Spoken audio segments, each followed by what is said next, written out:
श्रीमद्भागवतं पञ्चमस्कन्धः अथ विंशोऽध्यायः। श्रीशुक उवाच अतः परं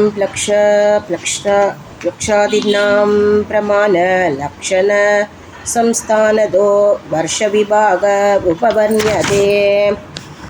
जम्बुद्वीपोऽयं यावत् प्रमाणविस्तारस्तावता क्षारोदधीना परिवेष्टितो यदा मेरुः जम्वाक्येन लवणोदधिरपि ततो द्विगुणविशालेन लक्षाख्येन परिक्षिप्तो यदा परिकाभाग्यो भवनेन लक्षो जम्बूप्रमाणो द्विवाक्याकरो हिरण्मय उद्दितो यत्र नृपास्ते सप्तजिह्वस्तस्याधिपतिः प्रियवरदात्मज इत्मजिह्व स्वं द्वीपं सप्तवर्षाणि विभज्य सप्तवर्षनामप्य आत्मजेभ्य आकलय्य स्वयमात्मयोगेन उपरराम।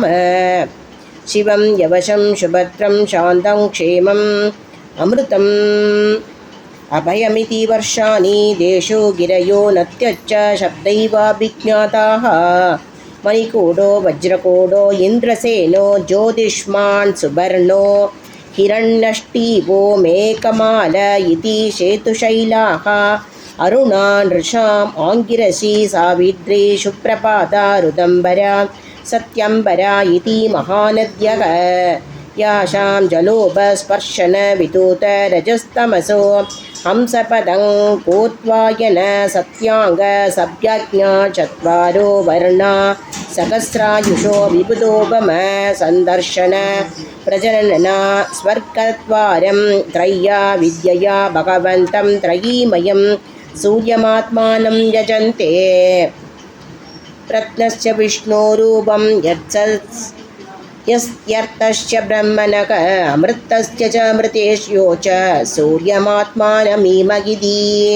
लक्षादिषु पञ्चषु पुरुषाणाम् आयुः इन्दिरैमोजग सखो बलं बुद्धिर्विक्रम इति च सर्वेषां मौद्बुद्धिः शीघ्र विशेषेण वर्धते।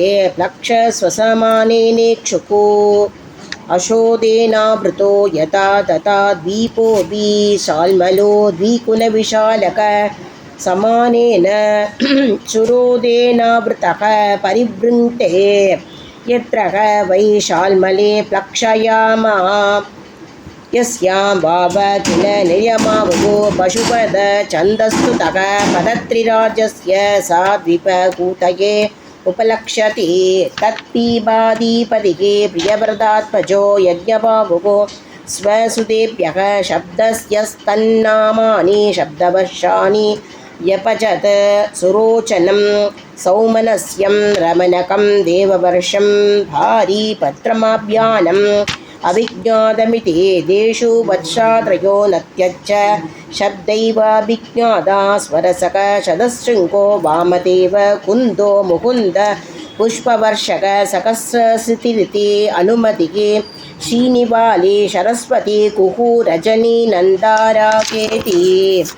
तद्वर्षपुरुषाः श्रुतधरवीर्यधर वसुन्धरेशन्धर संज्ञा भगवन्तं वेदमयं सोममात्मानं वेदेन यजन्ते। स्वगोपि पितृदेव्योऽप्यो विभजन् कृष्णशुक्लयोः प्रजानां सर्वासां राजान् दशोमो न आस्तिविति।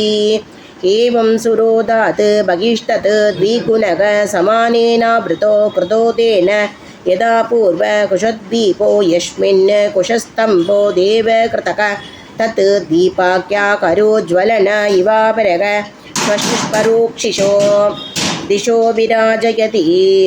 तत्तद्दीपपतिः प्रयेवृतो राजन् किरण्यरेता नाम स्वयं दीपं सप्तप्तयः